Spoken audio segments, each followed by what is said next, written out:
ভয় করে কি বাবা মা না পুলিশ যদি নিয়ে যায়। কি জানে কখন আমাদের বস্তি থাকিও সরিয়ে দেয়।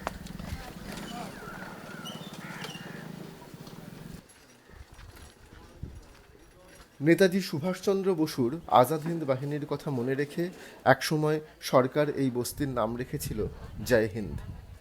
বস্তির বাড়িতে ক্লাব ঘরের মাথায় এখনো পতপত করে উঠছে ভারতের তেরঙা পতাকা। কিন্তু প্রশাসনের আশঙ্কা এই বস্তিতে যারা থাকেন তারা ভারতীয় নন, অবৈধ বাংলাদেশি।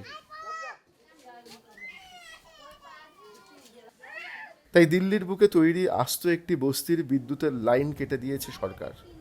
ময়লা পরিষ্কার করে রাজধানীর স্বচ্ছতা বজায় রাখার দায়িত্ব বহন করে চলেছে যে বস্তি, সেখানে নিত্যদিন পুলিশের আনাগোনা।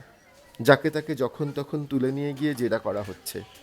জাতীয় পতাকার তলায় দাঁড়িয়ে প্রতিদিন প্রতি মুহূর্তে নিজেদের নাগরিকত্ব প্রমাণ করতে হচ্ছে একদল দিন আনা দিন খাওয়া মানুষকে।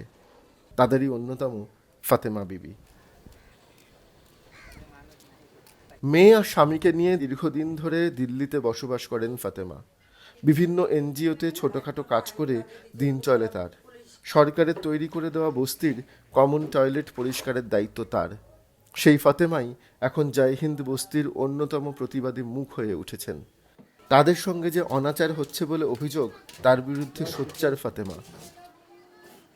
ডিডব্লিউ এর ক্যামেরার সামনে তার প্রশ্ন, নামে মুসলিম বলেই কি তাদের সঙ্গে এই অনাচার হচ্ছে, নাকি তাদের অপরাধ তারা বাঙালি?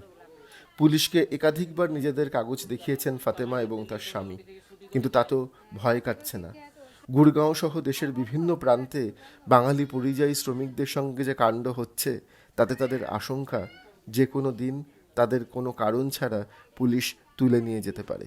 গুড়গাঁও কি অবস্থা, লোক কিভাবে পালাচ্ছে ওখানে, ভয়ে মারের ভয় ধরে নিয়ে যাচ্ছে। তো সেটা কানুন হিসেবেও মানে কানুনের থাকিয়েও বেধারা মানে সুলুক করছে, লোকজনকে মার ধার বিভিন্ন ধারণার ওখানে অত্যাচার হচ্ছে। বাঙালি বলতে নাকি বাংলাদেশি। তা আমার কাছে কথা হলো যে এতদিন ধরে সরকার কি করছে? আমরা হিন্দুস্তানি হওয়ার বাবজুদ, ভারতে হওয়ার বাবজুদ আমরা কেন আইটি প্রুফ দেখাবো আর কেন আমাদেরকে বাংলাদেশি বলবে? কারণ আমরা তো কখনো যারা ইলেকশন লড়ে তাদেরকে তো কখনো বলি না এরা বাংলাদেশি, কখনো আমরা এদের আইডেন্টি চেক করি নাই। কারণ ওরা যদি ভারতে থেকে আইডেন্টি যদি ওরা না দেখায়, আমরা কেন দেখাবো? বাংলাদেশে তোমাকে বাংলাদেশে পার করা, আমি বলছি বলে না, আমি বাংলাদেশের না। ফাতেমার ভয়, রোমা বেওয়ার সঙ্গে যে ঘটনা ঘটেছে, গুড়গাঁওয়ে যেভাবে পরিযায়ী শ্রমিকদের ধরে মারধর করা হচ্ছে, তাদের সঙ্গেও যে কোনো দিন এমন ঘটনা ঘটতে পারে। রোমা ফাতেমারই প্রতিবেশী। কুচবিহারে যে গ্রামে ফাতেমার বাড়ি, রোমার বাপের বাড়িও সেখানে। স্বামীহারা রোমাকে কিছুদিন আগে তুলে নিয়ে গেছিল পুলিশ। দুদিন থানায় আটকে রেখে শুধু একটি স্বীকারোক্তি করতে বলা হয়েছিল বলে অভিযোগ। নিজেকে অবৈধ বাংলাদেশি অনুপ্রবেশকারী বলতে হবে, কিন্তু রোমা তা বলতে রাজি হননি। দেশ থেকে কাগজ আনিয়েছেন, শেষ পর্যন্ত সেই সব কাগজপত্র দেখিয়ে কোনো মতে ছাড়া পেয়েছেন। আলোহীন অন্ধকার ঘরে বাবার স্বামীর যাবতীয় কাগজপত্র আগলে রেখেছেন এই দিন আনা দিন খাওয়া নারী। থানা নিয়ে যাওয়ার পর বলছে বলে তুমি বাংলাদেশি, তোমাকে পার করতে হবে।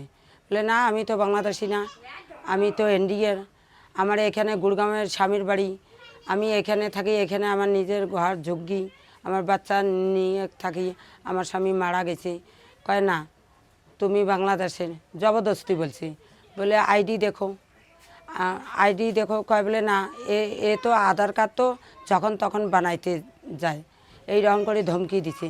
বলে আমি বলছি বলে ধমকি দাও না, আমার আগে দেখো আমার জন্ম কোথায়, বাংলাদেশের না ইন্ডিয়ার নাগরিক আমি, দেখো তারপরে আমাকে যেখানে থাকার হয় ওখানে পাঠিয়ে দাও, আমি রাজি আছি, কিন্তু আমাকে ধমকাও না। ঝকঝকে চকচকে দিল্লি শহরের গায়েই মূলত জঞ্জালে ভরা জয় হিন্দ বস্তি। গত প্রায় 1 মাস ধরে বস্তিতে আলো নেই। প্রশাসন লাইন কেটে দিয়েছে। জলের ট্যাঙ্কার থেকে সারাদিনের জল ভরে নিতে হয়। সর্বক্ষণ এক ভয়াবহ অনিশ্চয়তা। এই পরিস্থিতিতে নিজের মেয়েকে স্কুল ছাড়িয়ে দেশে পাঠিয়ে দিয়েছেন ফাতেমা। এখানে লাইট নেই, আমি 1000 টাকা মাসে টিউশন দেই, কারণ যত 10,000 টাকা মাসে কাজ করি 1000 টাকা পেট কাটে বাচ্চাদেরকে টিউশনে দেই। এখন লাইট না থাকলে আমরা কি করব, কোথায় আমার বাচ্চা যাবে? তা আমি এটা ভাবিয়ে বাড়িতেই পাঠালাম, কারণ পড়াশোনা এইভাবে হবে না। কারণ 1 বছর পর পড়া আর বাচ্চা যদি পেপার দিবে না পারে তাহলে ওই পড়াটা পড়ে কোনো ফায়দাই নেই। তা বন্ধই হয়ে গেল। তো আমি টিসিও তুলে নিয়েছি, কারণ পড়াশোনা হবে না, কখন লাট আসবে না আসবে, কখন কি হবে বলা মুশকিল। এই জন্য আমি ভয়ে বাচ্চা বাড়িতে পাঠাইছিলাম। ফাতেমার দেওয়া ঠিকানা নিয়ে ডিডাব্লিউ উত্তরবঙ্গের কোচবিহারে খোঁজ নিতে গেছিল তার মেয়ের। গ্রামের বাড়িতে উঠোনের ধারে শিলবাটায় এক মনে মেহেন্দি বাটছিল অবিকল ফাতেমার মতো দেখতে তার মেয়ে উম্মি। উম্মি কুলসুম ক্লাস 8 পর্যন্ত দিল্লিতে হিন্দিতে পড়াশোনা করে এসে গ্রামে আর মানিয়ে নিতে পারছে না। ঠাম্মা পাশেই এক মাদ্রাসায় ভর্তি করে দিয়েছিলেন, কিন্তু 2 দিনের বেশি সেখানে পড়াশোনা করতে পারেনি উম্মি। দিল্লি ফিরতে না পারলে আর পড়াশোনা হবে না। গ্রামে তার কোনো বন্ধু নেই, সারাক্ষণ স্কুলের বন্ধুদের কথা মনে পড়ে উম্মির। কিন্তু দিল্লি ফিরতে ভয় হয়, রাতে ঘুম আসে না বাবা মায়ের চিন্তায়। আগে আমরা ওদিকে ছিলাম, বন্ধুরা ছিল, তা এই যে বাংলাদেশি করার পর থেকে বাবা মা বাড়ি দিয়ে পাঠাইছে, আর যেতে ইচ্ছে করে না, ভয় করে কি বাবা মা না পুলিশ যদি নিয়ে যায়। দিল্লি, গুড়গাঁও সহ দেশের বিভিন্ন প্রান্তে বাঙালি পরিযায়ী শ্রমিকদের ওপর জুলুমের অভিযোগ উঠছে। বাংলাদেশি বলে তাদের বিভিন্ন জায়গায় আটক করা হচ্ছে, কাগজ দেখাতে না পারলে পাঠানো হচ্ছে ডিটেনশন ক্যাম্পেও। পরিযায়ী শ্রমিকদের দাবি অবৈধ বাংলাদেশি অনুপ্রবেশকারীদের ধরা হোক, প্রয়োজনে তারাই চিহ্নিত করে দেবেন এমন মানুষকে, কিন্তু তাদের উপরে জুলুম বন্ধ হোক। এভাবে সকলকে বাংলাদেশি বলে চিহ্নিত করা বন্ধ হোক। সরকারের কাছে এটিই তাদের একমাত্র আবেদন। দিল্লির জয়হিন্দ বস্তিতে বসে ফাতেমা যখন এই দাবি তুলছেন সুদূর কুচবিহারে, তখন তার শাশুড়ি মাটির দাওয়ায় বসে 2 চোখে জল নিয়ে ফিরে আসতে বলছেন তাদের। আমার ছেলে আমার বাড়ি ছিল, আমি বারবার ছেলে ঘরে কাঁদছি, বাবা তোমরা বাড়ি এসো, বাড়ি এসো, বাড়ি এসো। আমি তো ছেলে ঘরে কোনো সময় করি না। ফিরে আসতে বলছেন গ্রামের ভিটে। এই ভিটে বাড়ির কাগজই তো তাদের নাগরিকত্বের একমাত্র পরিচয়।